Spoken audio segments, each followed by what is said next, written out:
ایرو سالک بسر بانگا چکدانین و خهلوشاندن یا رهبری پکک عبدالله اوجلان را در باست به اما 2 ساله در پیگاوین کو پشتی بانگا 27 سبات یا اوجلان هاتن آویتن جارکی ببینن 27 سبات 2025 بانگا چکدانین و خهلوشاندن پکک هات داین شانده که 7 کسی یا دم پارتی چوی امرالیه شانده دم پارتی بانگا جبو آشتی و جباک دموکراتیک راگهان عبدالله اوجلان گفت دوی پکه که خو هلوشینه و داویل تکوشین چکداری بینه یکی آدار 2025 پکه که آگربسته که یکالی راگهان هر وها بانگا اوجلان قبول کرد و دیار کرد که او پیبندی به بانگی ببن ده نیسان 2025 ده شانده امرالیه یا دم پارتی جارا یکم به سرحکومت ترکیه رجب طیب اردوغان را جویا سر سوره آینده روی دمی درباره حفدیتنه ده گود حفدیتنه که گلهی ارینی بویه ده 12 گلان 2025 پکه ده نوبرا 5 و 7 گلان ده کنگره خویا 12 دارخست و 12 گلان را گهاند که ریخستن حاتیه هلوشاندن داوی لریباز تکوشین چکداری و خباتن به نام پکه آنیه ده 9 تموز 2025 ده پشتی 26 سالان پیام یکم یا ویدیویی یا عبدالله اوجلان هاته وشاندن اوجلان ده ویدیوی کل امرالی هاته بود تومار کرنده بانگل پککی کرو گود از نه به هزا چکان از به هزا آشتی باور دکم از بانگ لوجی دکم که اون به پرنسیبه ده پراکتیک ده پیک بینن ده 11 تموز 2025 پککی لبرشکفتا جاسنه یا لسلیمانی یا حریم کردستان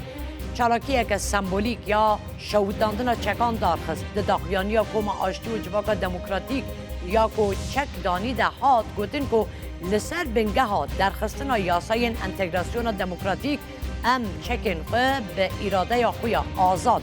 جناب دبن ده 5 تباخ 2025 لپارلمان ترکیه جبو به ریوبرنا پیواجوی کمیسیون حفگرتنا نتوی براتی و دموکراسی ها ده آوا کرن یکم جوینا خصاص کرد هجمار اندام این کمیسیون به 51 کسان هاتو بود دیار کرن لی جبر کو ای پارتی اندام ندا به 48 اندامان دست به خباتا خو کرد ده 26 جوتمه 2025 ده پککی را گهاند که به اریکنا عبدالله اوجلان وان دست به وکشاندن همو هزین خو ین لترکیه کریه ده 24 مجدار 2025 کمیسیون پارلمانتوی چو امرالیه و به عبدالله اوجلان را حفیتنک پیکانی ده شانده ده پارلمانتر آک پارتی حسین یامان پارلمانتر مهپ فتی یلدز پارلمانتر دم پارتی گلستان کلش خوشی جه گردن جهپه بشتاری و شانده نبود اردوغان جی گفت که چوینا کمیسیون یاش با امرالیه دیره لبر پیواجوی و بکه ده 30 کانون 2025 ده اوجلان ده پیام خویا سر ساله ده دربار روشا سوریه و روژاوای کردستان ده بانکر و گفت به جانینا پیمانا ده آداره ده پیواجوی بلستر بکه هر وها گفت دوی پیواجوی ده رولکه حسانکار آواکر و جد دیالوگ روکری جالی ترکیه و گلک گرینگه ده 18 سبات 2026 راپورت حوش یا شست روپلی یا کو جالی کمیسیون حفگرتنا نتوی براتی و دموکراسی و لپارلمان ترکیه هاتو بو آماده کرن ده 21 کمین جوینا کمیسیون ده به 47 دنگان هاته قبول کرن